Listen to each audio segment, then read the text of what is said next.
Although the rap industry has changed over the years to allow for characters like Lil Nas X and Nicki Minaj to make waves, the majority of rap artists still subscribe to the old game. And there's no rapper more old school than Chief Keef. According to sources, though, this might be why he can't go back to O-Block.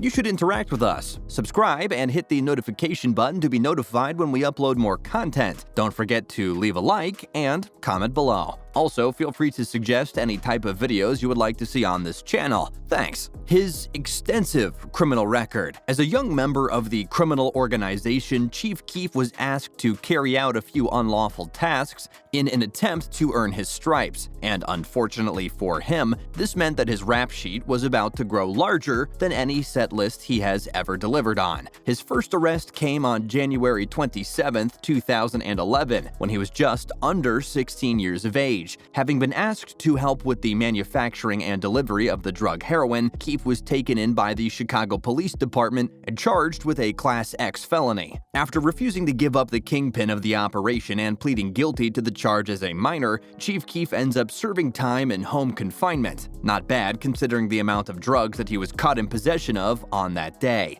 And since this resulted in the rapper getting quite a bit of street cred, it was probably the best thing that could have happened to him. But now that the Black disciples knew that he wasn't going to split on them if caught, they decided to give him a lot more responsibility. As we mentioned earlier, this was great for his street cred, but not at all for his mental health, which at the time wasn't given a second thought. When the 2nd of December came around, Chief Keef found himself in some more trouble after the Chicago Police Department showed up to the area in response to a 911 call of shots fired. They witnessed the now 16-year-old Keef with a handgun in grasp. This resulted in a foot chase which led the police about half a block through the dangerous neighborhood. But the rapper was caught and disposed of the loaded firearm when the officers finally caught up to him. According to the police report that was filed at the time, Chief Keef was in a lot more trouble than anyone expected. You see, he didn't just run from the officers. He had also pointed the loaded weapon at them twice with the intent to kill, causing the policemen in question to fire 2 shots at him,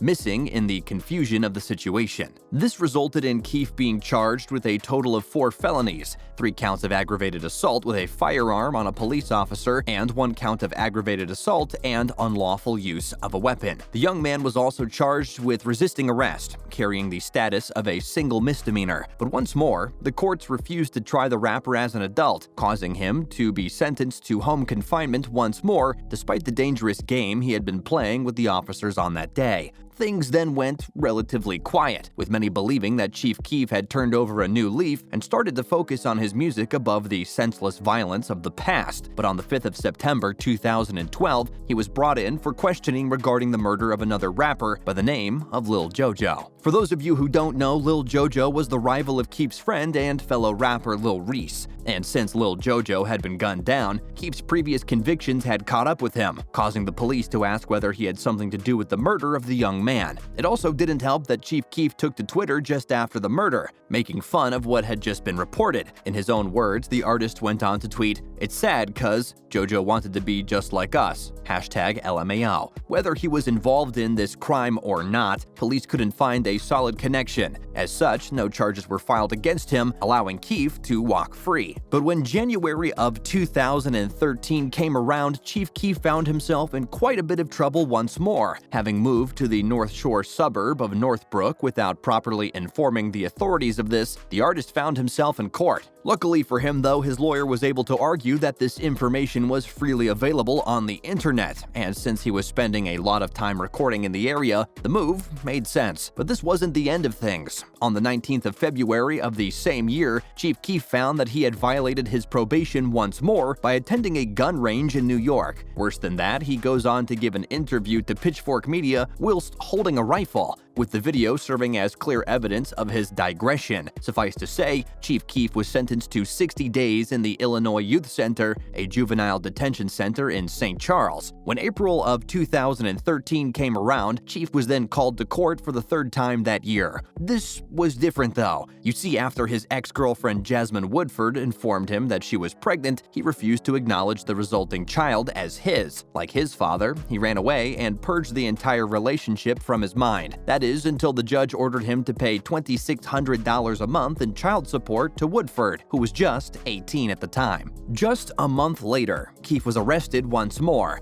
this time for disorderly conduct. According to reports, he had been smoking marijuana at the La Meridian Perimeter Hotel in Dunwoody, where the rapper was living at the time. And then finally, Keef being arrested for reckless driving in the same month, a charge that he went on to plead guilty to on the 17th of June. The teen was also released on the provision that he would be tested for drugs on a regular basis and would have to submit to 8 hours of traffic school before getting behind the wheel of a car again. It must also be said that court Judge Earl Hoffenberg had a lot to do with Chief Keef being scared straight. According to the public record, he said the following to the artist just after passing down his sentence: "I think you think you're invincible, and you're certainly not. Violate the conditions of your plea agreement and you'll find out you're not. I sure hope I don't see you again, because if I do, you better be ready to go to jail." But just a few minutes later, after leaving the Skokie courthouse, Chief Keef is arrested once more, this time for trespassing on private property. He's also served with a second paternity suit, showing that he wasn't just content on being a criminal, but a deadbeat dad as well. Fast forward a few years later and nothing had changed. In January of 2017, Chief Keef was arrested once more for allegedly beating up and robbing a music producer named Ramsey the Great. These charges were dropped due to lack of evidence, though. Chief Keef is far too hot for O-Block. According to the Black Disciples, Chief Keef can no longer hang out in the O-Block area without police showing up moments later to harass and prevent him from doing anything illegal, which makes sense considering how this is their job. But as you can imagine, it's resulted in a situation where Keef has to stay as far away from the neighborhood as possible. As it turns out, he's just too hot for his old proving grounds. Chief Keef's old stomping ground was none other than Parkway Garden Homes, an infamous housing complex that came to be known as O-Block as the days passed by. And since the area was absolutely dripping with members of the Black Disciples street gang, it really shouldn't surprise any of you to hear that Chief Keef found his way to a life of crime from a very young age. Chief Keef has obviously done some questionable things throughout his career, but yet still has so much attention. What does the future have in store for him? I guess we'll find out soon. Anyway, with all that being said, that's the end of today's video. If you enjoyed the video, hit the like button and comment below who you would like to see next. Also, subscribe and hit the notification bell if you're new to the channel to be notified when we upload more content. Thanks!